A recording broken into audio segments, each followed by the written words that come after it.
Welcome back to the deep dive. Today, our mission is, well, to really get into probably the biggest hidden risk in finance right now. You mean the yen carry trade? Exactly. This massive multi-trillion-dollar iceberg that poses a pretty serious systemic risk to U.S. markets. It really does. It's this fundamental relationship, underpinning a lot of global stability, but most people don't grasp the scale or how fragile it is. Okay, so let's break down the core idea simply for you listening. The yen carry trade is essentially borrowing Japanese yen. Because their interest rates have been practically zero for decades. Right, and then taking that borrowed yen and investing it somewhere with higher returns. Typically, that's meant U.S. dollar assets. And the profit comes from two places. That interest rate difference, the carry, and hopefully for the trader, the yen getting weaker against the dollar. Now, you said the scale is huge, invisible even. Yeah, the visible stuff like futures, that's small. Yeah. But conservative estimates, we're talking maybe over $1 trillion in total exposure. And look, it's doing something vital. It's basically recycling Japan's enormous savings pool, like $15 trillion, and funneling it over to finance U.S. deficits. So it's this sort of symbiotic thing. Exactly. Symbiotic, but really, really fragile. Okay. If it's providing all this funding, what causes it to suddenly go sour? To unwind? Well, there are two main triggers. First, the interest rate gap between the U.S. and Japan starts to close. Monetary policies converging. Okay. Or second, you just get a big spike in market fear. Volatility, what we usually track with the VIX index. Right, the fear gauge. And when that happens, when investors have to suddenly reverse these trades, what's the impact, specifically on U.S. assets? It's forced selling, pure and simple, to get the dollars they need to buy back the yen and pay off those cheap loans. They have to sell what they own. They have to sell their most liquid holdings first. And that usually means U.S. stocks and U.S. bonds. So it's not about whether Apple had a good quarter or not. Not at all. It's non-fundamental selling. It just hammers U.S. indices, spikes bond yields instantly, and tightens financial conditions for everyone in the U.S. We actually saw a little preview of this, didn't we? That August 2024 flash unwind. We did. It was a perfect, if scary, example.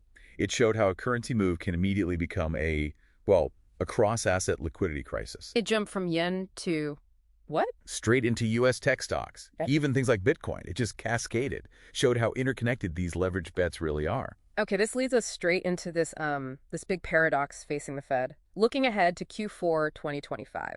Right. The expectation is the Fed will start cutting rates. The U.S. economy is slowing down, maybe 1.5% growth forecast, so they want to ease things. Makes sense domestically. But here's the kicker. Those rate cuts. They accelerate the interest rate convergence with Japan. They shrink the very gap the carry trade relies on. So the action the Fed takes to ease conditions Could ironically trigger a massive tightening because it forces that foreign liquidation of U.S. assets we talked about. It basically ties the Fed's hands, doesn't it? Limits their policy freedom. Severely.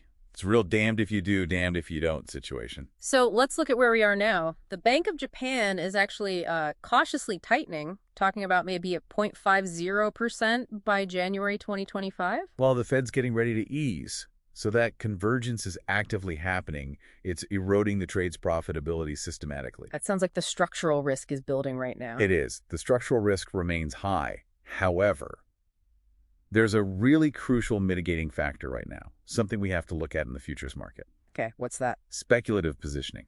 It is completely flipped. For years, speculators were overwhelmingly short yen, betting it would keep falling. Okay, which made the unwind potentially explosive if they were wrong. Exactly. They were caught offside. But now, the market is, quote, very long yen. Hold on. So for you listening, long yen means they're betting it will strengthen. Precisely. It means a large chunk of the market has already positioned itself for yen appreciation.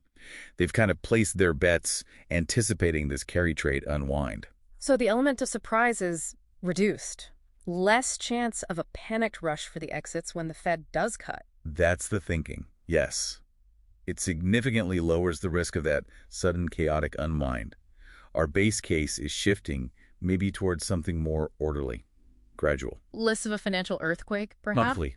Less systemic, anyway. That's important for stability now, but it doesn't really solve the underlying dependency, does it? No, not at all. It just maybe pushes the immediate crisis risk down the road a bit.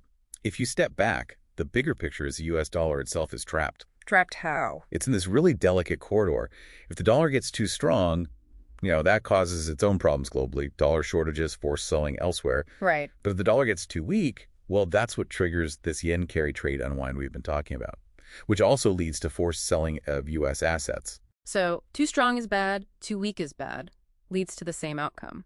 Foreigners dumping U.S. assets. Pretty much. It's this incredibly narrow tightrope. It really highlights how the stability of, U.S. markets isn't just about the U.S. anymore. It's deeply tied to these massive global capital flows.